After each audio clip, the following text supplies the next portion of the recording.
Hi there, welcome back to the CISSP Success Toolkit.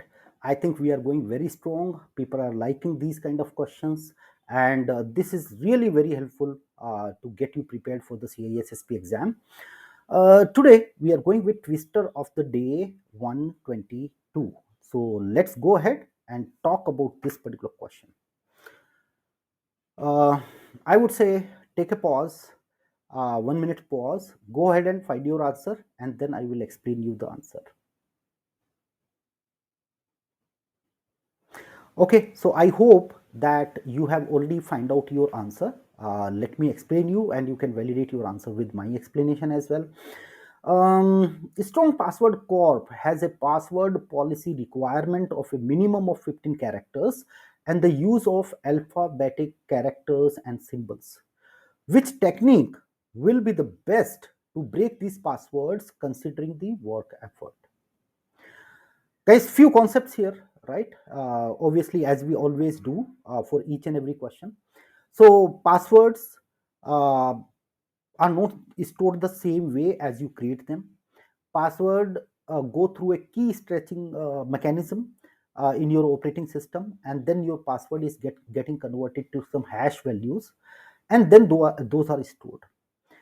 Why at all we need to have the password as strong and lengthy as well? Because the work effort, right, increases a lot for the attacker. Now, what is a work effort? It is the time and the computational effort required by an attacker to break a particular cryptography, and in this case that is hashing, right? It will take a lot of time for them, right, to do it. So the more complex password will help you to generate more complex outcome, and that is how we always emphasize having a lengthy password and a random password with all alpha, numeric, lowercase, uppercase, special characters, and all of that. Okay.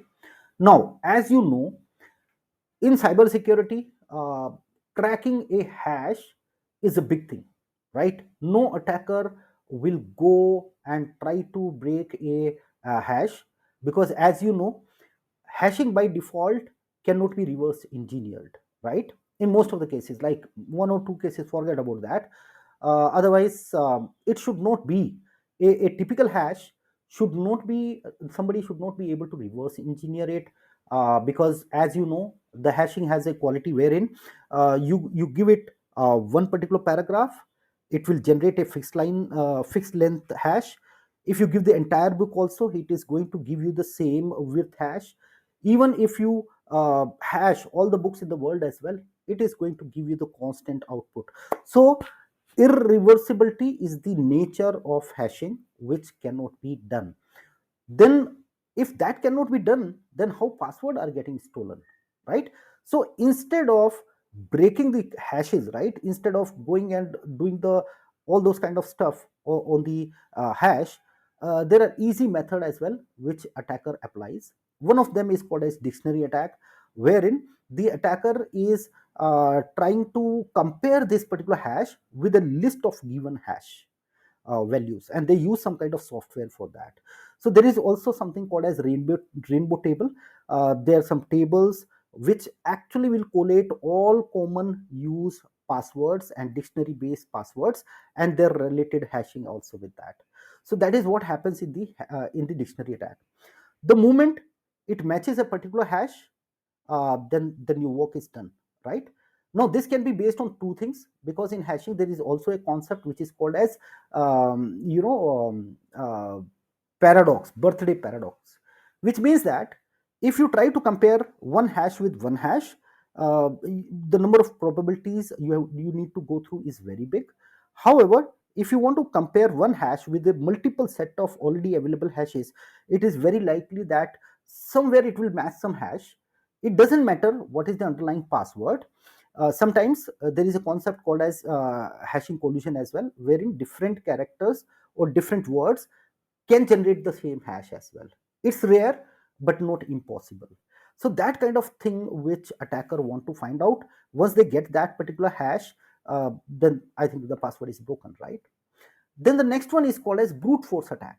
So brute force attack is a kind of attack where they deploy some kind of software, a kind of bot, which will go, bit by bit, and will try all different combinations to match a particular hash with another hash, right? So that way you can do it. Brute force is more of a active attack. So that is why you see people using captcha on a particular login page, so to defeat some kind of brute force attack. That is the reason why we also have account lockout and those kind of controls as well, right? But again, brute force attack is a very big threat. They never fails. The only thing is how much time and computational effort is required to break that, right? So that is how we counter brute force attack.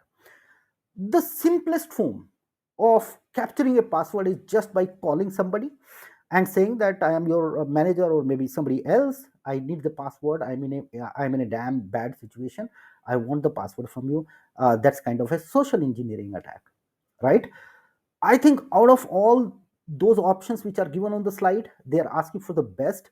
And I think the simplest way for an attacker to obtain a password is to spoof somebody, or try to do a phishing attack, or maybe a social engineering attack to get the password, right? So very less effort required there.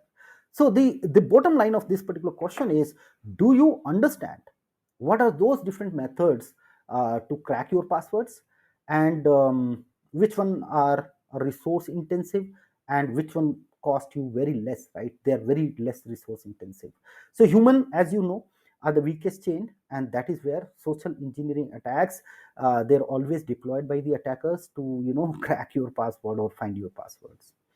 So I hope this question might have helped you to understand some concepts here. If you like this, feel free to share and like and comment on these particular videos. And I keep coming every day with a good CISSP question for you, and we'll continue doing the same. And with that, guys, all the best. Jai Hind.